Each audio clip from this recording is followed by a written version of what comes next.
justice. Crions justice. Crions justice. Elle a crié justice. Bien, la justice semble la rattraper, en tout cas si on se fie, et je parle ici de l'épouse du président haïtien Jovenel Moïse qui a été assassiné en 2021.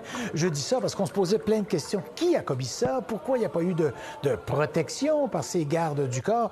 Bien là, on comprend ce matin que Martine Moïse fait l'objet, parmi les 50 inculpés dans cette affaire-là. Et s'écrit pendant les funérailles de son mari où elle demande que justice soit rendue, que justice soit faite. Ça prend une toute autre tournure, une toute autre signification quand on apprend ça, finalement. Là, on verra si elle sera reconnue coupable, mais en tout cas, elle est inculpée dans cette affaire avec une cinquantaine d'autres individus, donc l'ancienne première dame en Haïti, Martine Moïse, et d'autres personnes qui étaient très proches du président Jovenel Moïse, le premier ministre à l'époque, Claude Joseph, et également l'ancien chef de police, Léon Charles, font partie donc des personnes qui sont inculpées. Pour Martine Moïse, vous les voyez ici, les chefs d'accusation. On parle de complicité et d'association de malfaiteurs. Même chose pour l'ancien premier ministre. Mais pour le chef de police, c'est beaucoup plus sérieux, beaucoup plus important. On parle de meurtre, de tentative de meurtre et de complot contre la sécurité intérieure.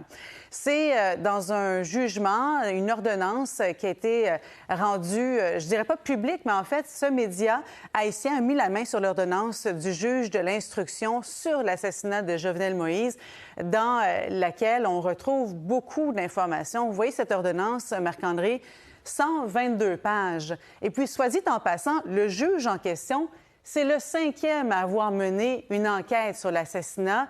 Les 4 autres ont démissionné pour des raisons personnelles et certains parce qu'ils avaient peur d'être tués pendant l'enquête.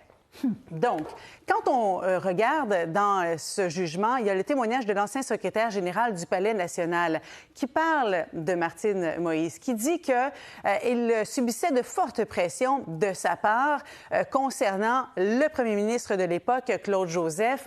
Elle aurait appelé donc le secrétaire général pour qu'il lui ouvre la porte du bureau du président. Donc, beaucoup de pression en ce sens. Et également, regardez ici. Elle l'aurait appelé quelques jours après l'assassinat pour dire « Jovenel n'a rien fait pour nous. Il faut ouvrir le bureau. Claude Joseph organisera des élections dans 3 mois pour que je puisse devenir présidente. Maintenant, nous aurons le pouvoir. » Rapidement, vous dire également là, que 2 jours avant les faits, donc avant que son mari soit assassiné, elle avait passé, toujours selon le même témoignage, 5 heures au Palais national pendant la nuit pour supprimer un tas de choses. Un tas de choses. Donc, reste à voir quoi exactement et pourquoi. En tout cas, il y a Claude Joseph, l'ancien premier ministre, qui dit « Ils n'ont pas réussi à nous tuer ». Parlant du premier ministre actuel, d'ailleurs, Ariel Henry, qui a été nommé par Jovenel Moïse. Ils n'ont pas réussi à nous tuer, Martine Moïse et moi. Et maintenant, ils utilisent le système judiciaire haïtien pour faire avancer leur plan machiavélique. Pour voir nos émissions en entier, rendez-vous sur la chaîne Ici RDI.